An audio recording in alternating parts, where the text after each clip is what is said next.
A segunda história fala da divulgação irresponsável de um drama íntimo.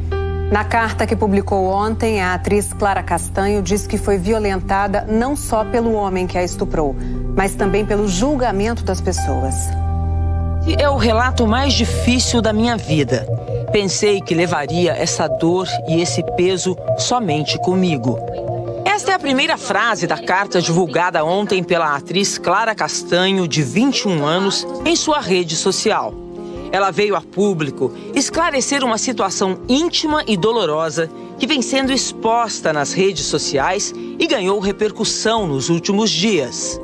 Clara contou na carta que foi vítima de um estupro, teve o bebê e o entregou para a adoção, seguindo todos os trâmites legais. A atriz não queria expor esse episódio de sua vida, mas sites e redes de fofocas trouxeram não só a história a público, mas também especulações e ataques à atriz. Tudo começou com um post do jornalista Matheus Baldi no dia 24 de maio, dizendo que Clara teria dado à luz a uma criança. A pedido da própria atriz, o post foi apagado. Mas a notícia se espalhou. Na última quinta-feira, a apresentadora Antônia Fontinelli incitou ainda mais os comentários contra Clara na internet. Sem citar nomes, ela disse em uma live em tom bastante agressivo que uma atriz de 21 anos teria engravidado e entregue o bebê para a adoção. E depois disso, Clara se manifestou pela primeira vez sobre o assunto através de uma carta aberta em sua rede social. Fui estuprada. Relembrar esse episódio traz uma sensação de morte, porque algo morreu em mim. As únicas coisas que tive forças para fazer foram tomar a pílula do dia seguinte e fazer alguns exames. Meses depois, comecei a passar mal. O médico sinalizou que podia ser uma gastrite, uma hérnia estrangulada ou um mioma. Fiz uma tomografia e o exame foi interrompido às pressas. Fui informada que eu gerava um feto no meu útero. Sim, eu estava quase no final da gestação quando eu soube. Meu mundo caiu. Clara conta que seguia menstruando normalmente e que não havia ganhado peso. E que ao contar para o médico que tinha sido estuprada, se sentiu violada e culpada novamente. Esse profissional me obrigou a ouvir o coração da criança. Disse que 50% do DNA eram meus e que eu seria obrigada a amá-la. Eu não tinha e não tenho condições emocionais para dar a essa criança o amor, o cuidado e tudo que ela merece ter. Procurei uma advogada e tomei a decisão de fazer uma entrega direta para a adoção. Passei por todos os trâmites: psicóloga, Ministério Público, juíza, audiência, todas as etapas obrigatórias. Um processo que, pela própria lei, garante sigilo para mim e para a criança. Essa advogada explica que mesmo que Clara não tivesse sido estuprada, ela poderia legalmente entregar a criança para a adoção. Toda mulher, ainda que não seja vítima de um estupro, queira não ficar com um bebê, ela tem esse direito, inclusive o direito ao parto de maneira sigilosa. Na carta, Clara diz ainda que no dia que o bebê nasceu, na sala de cirurgia, ela foi abordada e ameaçada por uma enfermeira com as seguintes palavras: imagine se tal colunista descobre essa história. E quando Clara voltou para o quarto, já tinha mensagens do colunista com todas as informações. Depois da divulgação da carta de Clara, o colunista Léo Dias, do site Metrópolis, publicou um texto detalhando o caso. A doutora Faida diz que tanto Léo Dias como Antônia Fontinelli podem responder por difamação. Muita gente se engana e diz assim: se eu não coloco o nome, então eu não viro réu em uma ação.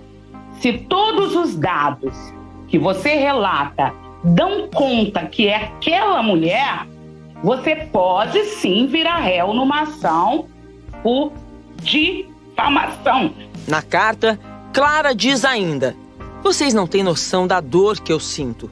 Tudo o que eu fiz foi pensando em resguardar a vida e o futuro da criança. Cada passo está documentado e de acordo com a lei. Como mulher, Eu fui violentada primeiramente por um homem e agora sou reiteradamente violentada por tantas outras pessoas que me julgam. Ter que me pronunciar sobre um assunto tão íntimo e doloroso me faz ter que continuar vivendo essa angústia que carrego todos os dias. Espero que, ao menos, tudo o que me aconteceu sirva para que mulheres e meninas não se sintam culpadas ou envergonhadas pelas violências que elas sofrem. Entregar uma criança para a adoção não é crime, é um ato de supremo cuidado. O Fantástico procurou a Clara Castanho, mas ela preferiu não dar entrevista. Por mensagem, disse que está tudo muito difícil e recente e que o que poderia dizer nesse momento já está escrito na carta. Clara termina a mensagem dizendo: eu vou tentar me reconstruir e conto com a compreensão de vocês para me ajudar a manter a privacidade que o momento exige. A exposição de uma história tão íntima, contra a vontade da Clara, causou indignação nas redes sociais. Que live, hein? Não tem vergonha de expor outra mulher como você fez? Como você tem coragem de agredir uma mulher vítima de estupro? Você não tem sororidade, empatia, humanidade. É preciso louvar a coragem de Clara Castanho e ser solidário com a sua dor. Atriz desde pequena, Clara fez novelas na Globo como Viver a Vida, Morde e Assopra e Além do Tempo. Fãs, amigos e colegas formaram uma imensa rede de solidariedade que está amparando a atriz. Como Paola Oliveira. Sinta-se acolhida por todos que te respeitam. É o que importa sempre, focar no respeito, amor, na justiça. Maísa escreveu: te amo pra sempre, estou com você. Zezé Mota: ninguém tem o direito de expor a dor de ninguém. Força, amada. Ludmila escreveu: sinta-se abraçada e conte comigo. Comentando as postagens de apoio, a atriz agradeceu a admiradores e aos colegas como Bruno Mazeu. Obrigada por esse cuidado tão grande. Obrigada. Nunca foi sobre fetos e crianças. Sempre foi sobre querer colocar regras e limites no nosso corpo. O hospital em que Clara foi atendida, na Grande São Paulo, disse em nota que abriu sindicância para apurar o caso e que se solidariza com a paciente e familiares. O Conselho Regional de Enfermagem de São Paulo diz que vai apurar a denúncia da atriz sobre vazamentos de informações sigilosas. E o Conselho Federal de Enfermagem informa que determinou a apuração da ocorrência e que tomará todas as providências para a identificação dos responsáveis pelo vazamento de informações sigilosas. Em postagem, Lilian Tarran, diretora de redação do Metrópolis, diz que o site expôs de forma inaceitável os dados de uma mulher vítima de violência brutal e que a matéria foi retirada do ar.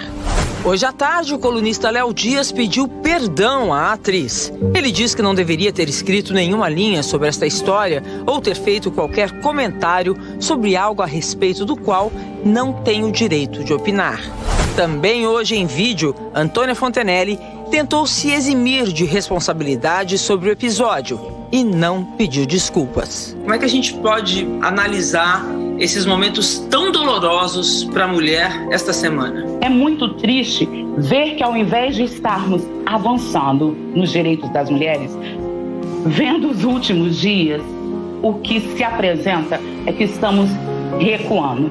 Mas a gente precisa unir forças para que estes tristes episódios não impeçam que a gente avance.